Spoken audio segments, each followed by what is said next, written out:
الرحیم الا تنصروه فقد نصره اللہ اذ اخرجہ الذین کفروا ثانی اثنین اذ ہما فی الغار اذ یقول لصاحبہ لا تحزن ان اللہ معنا صدق اللہ العظیم۔ آج 10واں پارہ مکمل اور 11واں پارہ آدھا پڑھا گیا ہے۔ آج جو پڑھا گیا ہے اس کے اندر بہت اہم واقعے کی طرف اشارہ ہے۔ حضور اکرم صلی اللہ علیہ وسلم کے قتل کا مشورہ دارالندوہ میں کیا گیا، جس کا تذکرہ کل کیا تھا۔ تو 3 باتیں تھیں۔ ایک تو یہ تھا کہ ان کو قید کر دیا جائے، دوسرا یہ تھا کہ ان کو یہاں سے نکال دیا جائے، تیسرا یہ تھا کہ ان کو قتل کر دیا جائے۔ اللہ تبارک و تعالی نے مدد فرمائی۔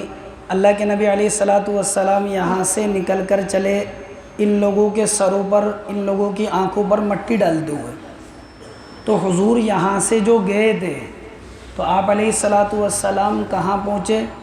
حضرت ابو بکر صدیق رضی اللہ عنہ کے دروازے کے اوپر پہنچے۔ حضور یہاں سے گھر سے نکلے اور حضرت ابو بکر صدیق رضی اللہ عنہ کے گھر پر پہنچے۔ اللہ کے نبی علیہ الصلاۃ والسلام نے حضرت ابو بکر صدیق رضی اللہ عنہ کو اپنے ساتھ لیا۔ رات کی تنہائی تھی، اس تنہائی کے اندر دونوں چل رہے تھے۔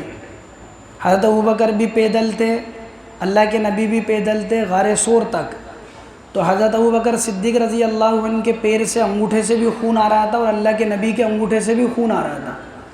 تو جیسے ہی غار پہ چڑھنے، غار ثور بہت اونچی غار ہے، جیسے ہی وہاں چڑھنے کا موقع آیا تو حضرت ابو بکر صدیق رضی اللہ عنہ بیٹھ گئے۔ کہنے لگے کہ اللہ کے نبی، آپ کے پیر مبارک زخمی ہو رہے ہیں، خون نکل رہا ہے، تو آپ میرے کندھوں پر سوار ہو جائیں اور میں آپ کو لے کر پہاڑ کے اوپر چڑھوں گا۔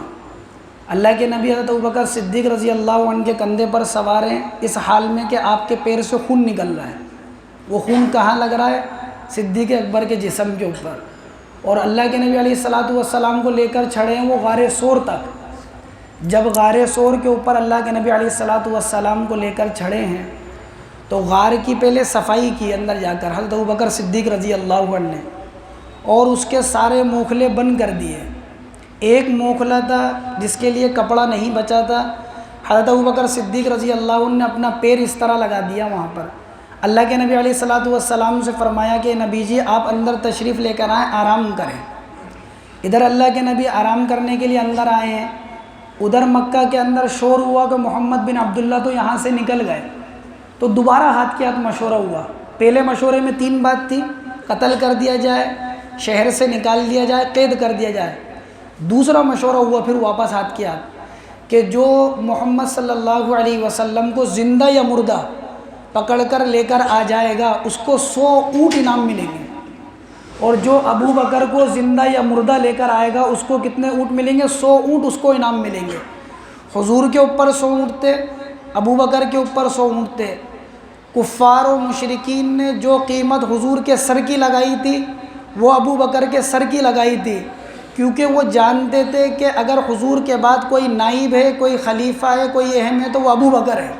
اس لیے جو قیمت ان کی لگائی وہ قیمت ان کی لگائی۔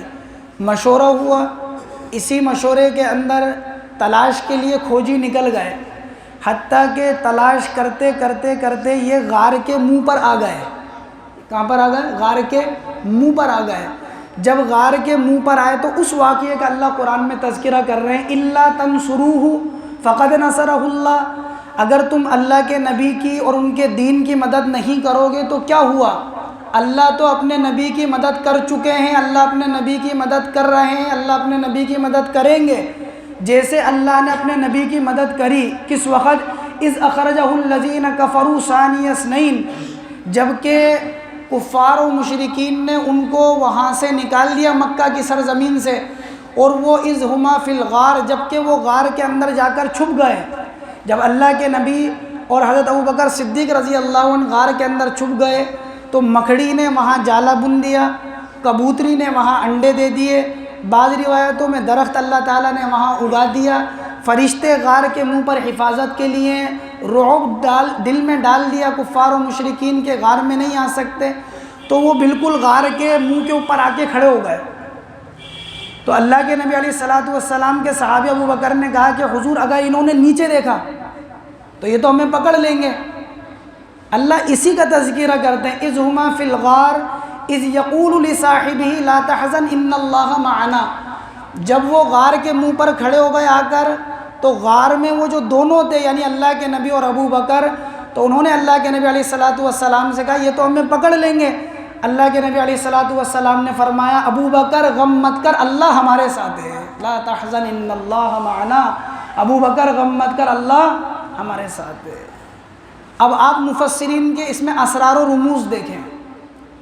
مفسرین اس کے اندر لکھتے ہیں کہ ابو بکر وہ شخص ہیں، سفر ہجرت جیسے سفر کے اندر اللہ کے نبی نے کسی کی ذات کے اوپر بھروسہ کیا انسانوں میں سے تو وہ ابو بکر ہیں جنہیں اپنے ساتھ لیا ہے، جس کو قرآن نے کہا ہے اذ ہما فی الغار۔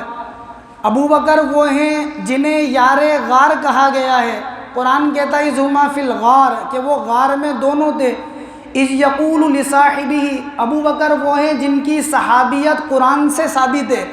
اگر کوئی ابو بکر کی صحابیت کا انکار کرتا ہے تو وہ کافر ہے، وہ اللہ کا منکر ہے، کیونکہ ابو بکر کی صحابیت قرآن سے ثابت ہے، یہ قرآن کا منکر ہوگا۔ اذ یقول لصاحبہ، جبکہ انہوں نے اپنے ساتھی سے کہا لا تحزن، غم مت کر۔ ایک خوف ہوتا ہے، ایک غم ہوتا ہے۔ خوف اپنی جان کے بارے میں ہوتا ہے۔ حضرت موسیٰ علیہ السلام سے اللہ تعالیٰ نے کہا کہ موسیٰ عصا کو زمین پر ڈالو، جیسے ہی عصا کو زمین پر ڈالا تو وہ اژدھا بن گیا۔ موسیٰ علیہ السلام بھاگنے لگے۔ اللہ تعالیٰ نے قرآن میں کہا لا تخف، اے موسیٰ خوف مت کر۔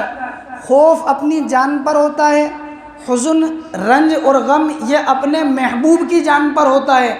معلوم یہ ہوا کہ ابو بکر کو اپنی جان کی فکر نہیں تھی، محمد الرسول اللہ کی جان کی فکر تھی۔ اس لیے قرآن نے کہا لا تخف نہیں کہا، بلکہ کہا لا تحزن، اے ابو بکر غم مت کر، میں جانتا ہوں تو اپنی جان کے بارے میں خوف نہیں کر رہا، میری جان کے بارے میں خوف کر رہا ہے۔ اللہ قرآن میں کہتے ہیں لا تحزن ان اللہ معنا، بے شک اللہ ہمارے ساتھ ہے۔ حضرت موسیٰ علیہ السلام اپنی قوم کو لے کر نکلے، پیچھے سے فرعون ہے، آگے سمندر ہے، موسیٰ علیہ السلام کی قوم بنی اسرائیل ہے۔ آگے پانی میں جاتے ہیں تو ڈوبنے کا خطرہ ہے، پیچھے فرعون سے قتل کا خطرہ ہے۔ تو فرعون کو دیکھ کر، پانی کو دیکھ کر بنی اسرائیل نے کہا انا لمدرکون، موسیٰ تم نے تو ہمیں پکڑوا دیا۔ تو موسیٰ علیہ السلام نے کیا کہا کلا، ہرگز نہیں، انا معی ربی سیہدین، بے شک میرے ساتھ میرا رب ہے۔ پہلے کہا میرے ساتھ اور پھر کہا میرا رب ہے۔ اللہ رب العزت اپنے نبی کے بارے میں کیا کہتے ہیں؟ حضور کہہ رہے ہیں ان اللہ معنا، ساتھ کو بعد میں ذکر کیا، اللہ کے لفظ کو پہلے ذکر کیا، یوں کہا اللہ ہمارے ساتھ ہے۔ موسیٰ علیہ السلام نے اپنی قوم کو اپنے ساتھ نہیں جوڑا، یوں نہیں کہا کہ میری قوم اپن سب کے ساتھ اللہ ہے، لیکن نبی نے ابو بکر کو اپنے ساتھ جوڑا اور یوں کہا ابو بکر اللہ صرف میرے ساتھ نہیں، اللہ تیرے ساتھ بھی ہے۔ لا تحزن ان اللہ معنا، جتنا اللہ میرے ساتھ ہے ابو بکر اتنا اللہ تیرے ساتھ ہے۔ جتنی نبوت کے ساتھ اللہ رب العزت کی نصرت ہے، اتنی ابو بکر تیرے ساتھ بھی اللہ کی نصرت ہے۔ یوں نہیں کہا اللہ صرف میرے ساتھ ہے، یوں کہا لا تحزن ان اللہ معنا، ہم دونوں کے ساتھ اللہ ہے۔ یہ اسرار اور رموز بیان کی ہیں۔ لا تحزن ان اللہ معنا، انا کا لفظ لے کر آئے، انا کا لفظ اس لیے لے کر آئے، یہ استمرار اور دوام پر دلالت کرتا ہے، ہمیشگی پر دلالت کرتا ہے۔ بتانا مقصود یہ تھا کہ ابو بکر صرف غار میں اللہ ساتھ نہیں ہے، غار سے نکلنے کے بعد بھی اللہ ساتھ ہے۔ ہر موقع پر اللہ جتنا میرے ساتھ ہے اتنا تیرے ساتھ ہے۔ لا تحزن ان اللہ معنا، ابو بکر اللہ ہمارے ساتھ ہے۔ فانزل اللہ سکینتہ، اللہ نے ان کے اوپر سکینہ نازل کر دیا، رحمت نازل فرما دی۔ علیہ وَأَيَّدَهُ بِجُنُودٍ لَّمْ تَرَوْهَا، فرشتوں کے ذریعے سے ان کی مدد کری، اور یوں فرمایا کہ کافروں کے کلمے کو پس کر دیا، نیچے کر دیا، وَكَلِمَةُ اللَّهِ الْعُلْيَا، اور اللہ نے اپنے کلمے کو بلند کر دیا۔ جب یہ کھوجی تلاش کرنے کے لیے نکلے، انہی میں ایک شخص تھے سراقہ بن مالک جن کا نام تھا۔ ان کو جب معلوم ہوا کہ ایک پر 100 اونٹے، دو پر 200 اونٹے، جب یہ سے ہی خبر پڑی تو انہوں نے اپنی باندی سے کہا، ابھی اسلام میں داخل نہیں ہوا، بعد میں اسلام میں داخل ہو گئے تھے، انہوں نے کہا اپنی باندی سے فلاں جگہ پر میں جا رہا ہوں، وہاں پر میرا گھوڑا لے کر آ جا۔ وہ باندی گھوڑا لے کر آ گئی وہاں پر، تلاش کرنے کے لیے چلے گئے، تلاش کرتے کرتے کرتے اللہ کے نبی کو پا لیا۔ حضرت ابوبکر کہنے لگے اللہ کے نبی یہ سراقہ ابن مالک اس نے ہمیں دیکھ لیا، اب جا کر یہ مکہ والوں کو خبر کرے گا۔ اللہ کے نبی علیہ الصلوۃ والسلام نے اپنے ہاتھ کو اٹھائے، سراقہ بن مالک کے لیے بد دعا کی۔ روایتوں میں آتا ہے کہ سراقہ بن مالک کا گھوڑا زمین کے اندر دھس گیا۔ سراقہ بن مالک کہنے لگے کہ میں جانتا ہوں تمہاری دعا کی وجہ سے یہ ہوا ہے، تم نے میرے لیے ہلاکت کی بد دعا جو کی ہے، میں یہ چاہتا ہوں کہ آپ میرے لیے واپس دعا کر دیں کہ میرا گھوڑا نکل جائے اور میں کسی کو آپ کا پتہ نہیں بتاؤں گا، میں واپس لوٹ جاؤں گا۔ اللہ کے نبی نے دعا کے لیے ہاتھ اٹھایا، گھوڑا واپس نکل گیا۔ یہ کہنے لگے میں سمجھ گیا کہ تمہارا دین ضرور بالضرور غالب ہو کر رہے گا، جب آپ کا دین غالب ہو جائے گا مجھے کوئی امن نامہ لکھ کر دے دے تاکہ میرے لیے امن ہو۔ اللہ کے نبی علیہ الصلوۃ والسلام نے عامر بن فہیرہ سے کہا ان کو ایک امن نامہ لکھ کر دے دو۔ امن نامہ لکھ کر دیا گیا۔ یہ لوٹ کر جا رہے تھے، اللہ کے نبی نے پیچھے سے آواز لگائی سراقہ ابن مالک تیرا اس وقت کیا ہوگا جب کسریٰ کی باندیوں کے کنگن تیرے ہاتھ کے اندر ہوں گے؟ کہنے لگے میں عرب کا بدو، میرے ہاتھ میں کسریٰ کی باندیوں کے کنگن ہوں گے، وہ اس وقت کی طاقتور فل طاقتور ملک۔ نے فرمایا کہ ہاں ایسا وقت آئے گا۔ حضرت عمر کے زمانے میں ایسا دور آیا کہ کسریٰ فتح ہوا اور سراقہ ابن مالک کو سونے کے کنگن لا کر دیے گئے۔ یہ سراقہ ابن مالک واپس لوٹ رہے ہیں، لوگ ملے، ان میں سے ایک شخص تھا جسے ابو جہل کہا جاتا تھا۔ ابو جہل نے روک کر پوچھا کہ سراقہ ابن مالک کیا ہوا، تجھے محمد بن عبداللہ اور ابو بکر نہیں ملے؟ کہا ملے تھے۔ پھر کیا ہوا، تو نے پکڑا نہیں؟ 200 اونٹ ملتے تجھے؟ تو کہا کہ ابو جہل میری بات کو بہت دھیان سے سن، ساری انسانیت کے لیے پیغام دیا۔ یوں کہا ابا حکم واللہ لو کنت شاہدہ، اے ابو الحکم، ابو جہل کو ابو الحکم بھی کہتے تھے، اے ابو الحکم اگر خدا کی قسم تو اس وقت موجود ہوتا جب میرا گھوڑا زمین کے اندر دھسایا جا رہا تھا۔ ابا حکم واللہ لو کنت شاہدہ لامر جواد حین ساعت قوائم علمت ولو بشقق بان محمدا نبی فماذا یقاوم۔ تو جان لیتا تو اور میں کیا ساری دنیا کی انسانیت مل کر محمد الرسول اللہ کا مقابلہ نہیں کر سکتی۔